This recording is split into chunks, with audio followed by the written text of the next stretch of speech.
What's good, YouTube? So I really did not want to make this video at all, but with all the trades and all the takes that I've been seeing on NBA Twitter, I was like, let me go ahead and let me remake this video because I did make this like 2 months ago. I just never got around to actually uploading it. But with what I've been seeing, man, I think I really got to make this video. And I don't know what I'm going to title this, but this has to do with the concept of fans overrating players. And then just after a few years of them not reaching those expectations, you guys just underrate the hell out of them, guys. So guys, if you guys enjoyed this video, make sure you go ahead and like it up and go ahead and subscribe. A lot more heat coming to the second channel, and go ahead and check out the main channel as well. But let's talk about it, because as somebody who's worked in sports, with sports teams, with sports agencies, through internships and various sources like that, I think this is one of the biggest things that I dislike about NBA fans. And I'm a fan as well, but I think that so many fans get sucked into like this recency bias, whether it's for the positive or it's for the negatives, and whether it's to praise a player or just tear them down. Obviously, yesterday, whenever I'm recording this video, last night, John Wall was just traded for Russell Westbrook. So I am somebody that I'm not the biggest fan of either of these players at all. As a matter of fact, whenever Russ won his MVP, I think in 2017, I was one of the main guys saying that James Harden should have won that MVP. Now, at that time, NBA fans, OKC fans, NBA fans in general, were on my dome saying that Russ is better than James Harden. Russ is a top 5 player. Russ is the greatest. Russ is this. Russ is that. And at that time, I was like, nah, because I literally even made a video saying that Russ and OKC would never win a championship, which is probably one of my most disliked videos of all time. And yeah, people were just calling me stupid. Fast forward a few seasons later, you guys are acting like Russ is just the worst thing around the league, y'all. I had people in my comments saying that John Wall is better than Russell Westbrook. I'm sorry, once again, as somebody who's not a fan of either of these guys at all, but I do respect both of their games. And even whenever I was quote unquote hating on Russ, I still respected his mentality in the way that he did it, because I saw him lift that garbage OKC team to the playoffs. I just didn't think that he was the MVP or a top 5 player. But you guys went from that to guys saying that John Wall, who we have not seen play basketball in 2 years, coming off of a knee injury and a tore Achilles, is a better fit and a better player than Russell Westbrook. The same Russell who averaged 27, 8, and 9 last season, and we've not seen John Wall play in 2 years. John Wall, a guard who they have similar play styles. They basically both rely on their athleticism, both ball dominant, is a better fit in Houston. Houseway. I think that the Wizards won that trade a million times over, considering that John Wall is way more injury prone. John Wall is like a year younger. Literally, their contracts end at the same time, and Russell's better at literally everything except he's a slightly worse shooter than John Wall. I had people on Twitter, because they were debating who's now the best point guard in the East. Is it Russell Westbrook? And I was the only person who's really competition is Kyrie Irving. Somebody said Kemba Walker is better than him. Trae Young is better than him. Once again, I'm somebody who I defend these guys. I've been defending Trae Young because you guys did the same thing to Trae Young. You guys have been overhyping Luka a lot, because a lot of these guys that you guys have started to love and fall in love with are going to be overrated in a few years. Just watch. Once these guys don't meet y'all's expectations, you will tear them down, and the jury's still out on them, which is why I don't think Luka is a top 8 player now, because he's only done this for really a year and a half. Can we give him some time and not put so much pressure on him? Because if he does not meet what you guys think he should be, which is the GOAT of this next decade, you guys will start calling him overrated. I can already see it. You guys have already started doing it with Giannis a little bit, and I saw that coming as well. You guys did it with AD until he won a ring with LeBron.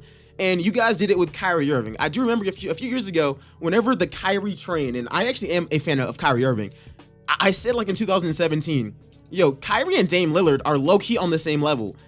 People came for my neck again. They came for my neck. We're looking at 2020. Most of you guys have Dame in your top 11, 10. You guys got Kyrie down in the 20s, which is kind of ridiculous because Kyrie is still the more talented player. And to me, they still are on the same level. All this entire video is about is just be careful with overrating and overhyping players. Sometimes these players are decent players. Like literally, I've been hearing this Wiggins slander.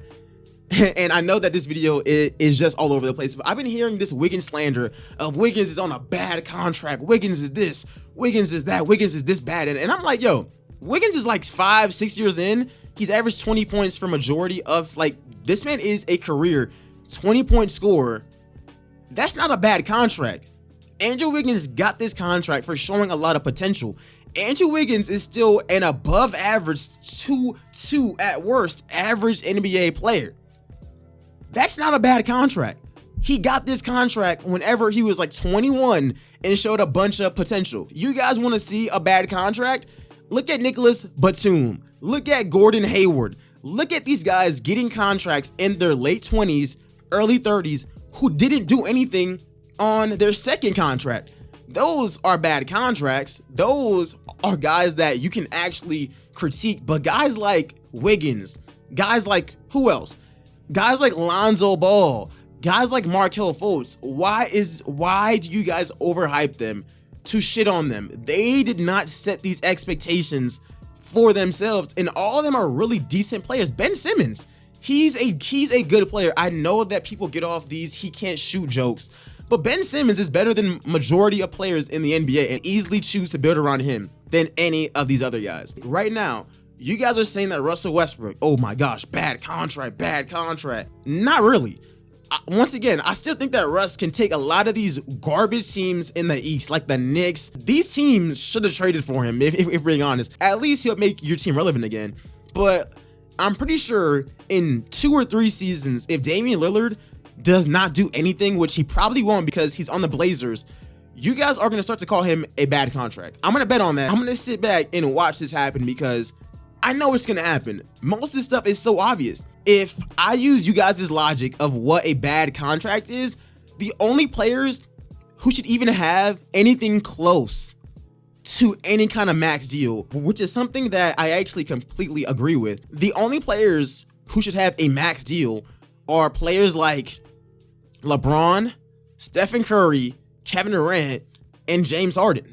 I don't think anybody else in the entire league should have a supermax. Oh yeah, and Kawhi Leonard. I think those are the only guys who actually should have anything close to a max contract because those are the only guys who actually have a chance of being a Finals MVP. But guys, that is just my take. How about we pump the brakes? Let's be unbiased. Let's not put our hate off on these players, man. Some of these guys go from super overrated to super underrated, guys, just like I mentioned in this video. And the worst part about this is that most of these guys don't even put the pressure on themselves. You guys just praise them a little too early. And then once they stop being your favorite player or once they don't meet your expectations, you start to call them la fraud or like frauds or like posers or just call them or just say that they suck. Like literally, I don't get this Russ hate. I really don't. I used to not even like Russ. I've always respected Russ. He's never been one of my favorite players. I just like what he stands for and his mentality. But to say that a guy who averaged 27, 8, and 9 is garbage is beyond me. Last time I checked, people do not realize that guys like Russell Westbrook, James Harden, and LeBron are really good at carrying bad teams to championships. Now, Russ can never be a number 1 on any championship team, but Russ can do plenty things that literally a bunch of guys like Paul George, guys like Damian Lillard, guys like Ben Simmons, Trae Young, all these guys can't do, and that's carry any team that they are on, good or bad, at least to getting close to the playoffs. Because I gotta be honest, some of the guys that y'all are praising, just wait a few years when you guys really start seeing them for what they actually are. And that's just decent players, but definitely not guys that are going to be remembered in the next few decades. And I think Russ is one of those guys who actually might stick around. Regardless, guys, thanks for watching this video. Let me know what you guys think in the comment section below. This video was just to tell you guys, just to be patient with y'all's judgment, man. And just stop being biased. But other than that, guys, thanks for watching this video. Like it up, go ahead and subscribe. Let me know y'all's thoughts in the comment section below. And I'll see y'all in the next one. I'm out, guys. Peace.